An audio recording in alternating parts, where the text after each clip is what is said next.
Chers frères et sœurs de Catoglade, aujourd'hui, c'est le temps favorable. Nous sommes le mercredi des Cendres, le premier jour de ce carême 2026, et l'Église nous donne des textes de la parole de Dieu choisis spécialement pour nous aider à entrer dans ce combat spirituel de 40 jours. Nous avons deux messagers, le prophète Joël et l'apôtre Paul. Tous les deux parlent au nom de Dieu. Lorsqu'ils parlent, lorsqu'ils ouvrent la bouche, c'est comme si Dieu lui-même s'adressait à nous.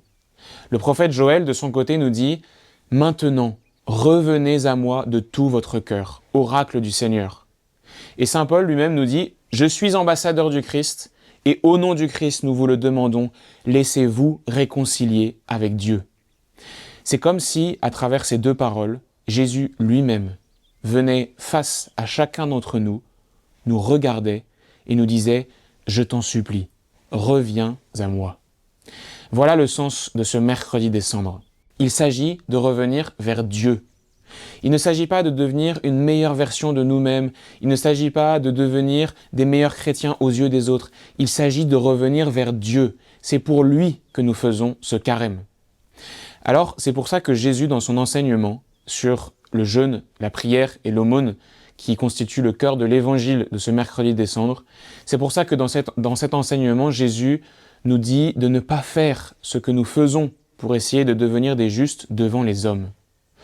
Le mot qui apparaît le plus dans cet évangile, ce n'est pas le mot jeûne, ce n'est pas le mot aumône, ce n'est même pas le mot prière. Le mot qui apparaît le plus dans cet évangile, c'est le mot Père. Parce que c'est pour lui que nous devons faire ces efforts de prière, de jeûne et d'aumône.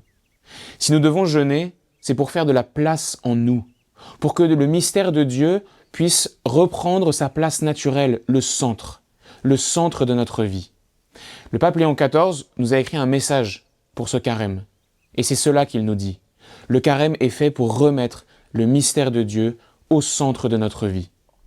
Pendant le reste de l'année, peut-être que subtilement, sans nous en rendre compte, notre vie spirituelle, notre vie avec Dieu devient un peu comme une cerise sur le gâteau, devient un peu comme un bonus à côté de ma vie professionnelle, familiale, sociale, amicale. Le carême, c'est ce moment pour revenir à Dieu et remettre Dieu à sa place, la place qui est la sienne, c'est-à-dire la première. Il est le centre de notre vie et il doit le redevenir. Donc le carême, puisque le centre de cet évangile est le mot Père, le carême, avec les trois moyens que Jésus nous enseigne, le jeûne, l'aumône et la prière, est un remède pour remettre Dieu au centre, pour remettre notre relation au Père en priorité avant toutes nos autres relations. Jésus nous dit, quand tu fais l'aumône, ne fais pas sonner la trompette devant toi. Ton Père qui voit dans le secret te le rendra. Jésus nous dit, quand tu jeûnes, ne jeûne pas pour les hommes, mais jeûne pour ton Père qui voit dans le secret te le rendra. Et quand tu pries, ne prie pas pour les hommes, mais retire-toi dans ta chambre la plus secrète, ferme la porte et prie ton Père qui voit dans le secret. Jésus, en nous donnant ces trois moyens concrets de revenir à Dieu, nous dit « Attention, ne te trompe pas. C'est un remède pour remettre Dieu au centre de ta vie. Ça n'est pas un remède pour devenir une meilleure version de toi-même. Ça n'est pas un remède pour chercher à enlever telle culpabilité de ta conscience ou de ta psychologie. Le but, c'est l'union à Dieu. » Alors, si tu commences ce carême sans reconnaître le manque qu'il y a en toi, si tu commences ce carême sans te rendre compte que l'union à Dieu n'est pas assez forte dans ta vie, eh bien, tu risques d'utiliser un remède pour une maladie que tu n'as pas encore reconnue. La première chose à faire en ce mercredi des Cendres, c'est de reconnaître cela. C'est pour cela que ces textes nous invitent à reconnaître notre péché. Le prophète Joël nous le dit, « Déchirez votre cœur ». Le psaume 50 que nous lisons, « Pitié pour moi, mon Dieu, dans ton amour, pitié car j'ai péché contre toi ». Nous ne pouvons pas commencer ce carême si nous ne reconnaissons pas que Dieu n'a pas assez de place dans notre vie. Et ça, c'est une autre manière de dire si nous ne reconnaissons pas que nous sommes pécheurs, tout simplement. Et oui, pour prendre un remède, il faut d'abord avoir conscience de la maladie que ce remède doit venir guérir. Alors, chers frères et sœurs, comme le dit le pape Benoît XVI, celui qui jeûne sans se nourrir de la parole de Dieu, eh bien, ne sait pas vraiment jeûner. Alors je vous propose un effort concret aujourd'hui pour que les efforts que nous avons à faire pendant ce carême, et spécialement le jeûne et l'abstinence d'aujourd'hui, mercredi des cendres, c'est-à-dire un seul repas dans la journée sans viande, pour que ce jeûne soit vraiment un jeûne spirituel, un jeûne pour Dieu, pour l'union à Dieu. Eh bien, je vous propose de remplacer par exemple un des repas que vous allez sauter pour jeûner par un temps de lecture de la parole de Dieu. Parce que celui qui jeûne, comme le dit Benoît XVI, doit apprendre à se nourrir de la parole de Dieu. Le jeûne, la prière et l'aumône sont là pour ouvrir un espace dans notre cœur, ouvrir un espace où Dieu puisse venir habiter. Voilà le sens de ce carême.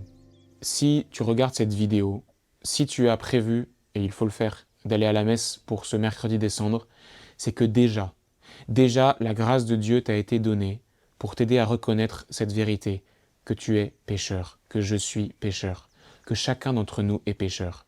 C'est pour cela que l'Église, dans cette messe du mercredi des cendres, nous donne un signe très concret, recevoir la cendre en forme de croix sur notre front.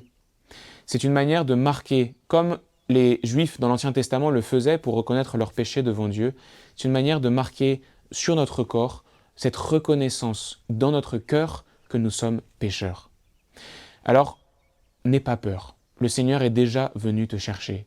Encore une fois, si tu regardes cette vidéo, si tu vas à la messe du mercredi des cendres, c'est que déjà la grâce agit en toi pour t'aider à reconnaître que Dieu te manque, que ton Père te manque, que ton Père du ciel n'est pas assez présent dans ta vie.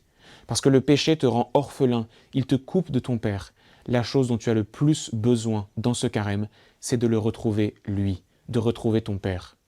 Alors comme Jésus nous le dit, jeûne, fais l'aumône et prie, mais tout cela pour ton Père, pour reconnaître que tu es son enfant, pour revenir à lui de tout ton cœur, et alors ton carême sera un carême selon le cœur de Dieu.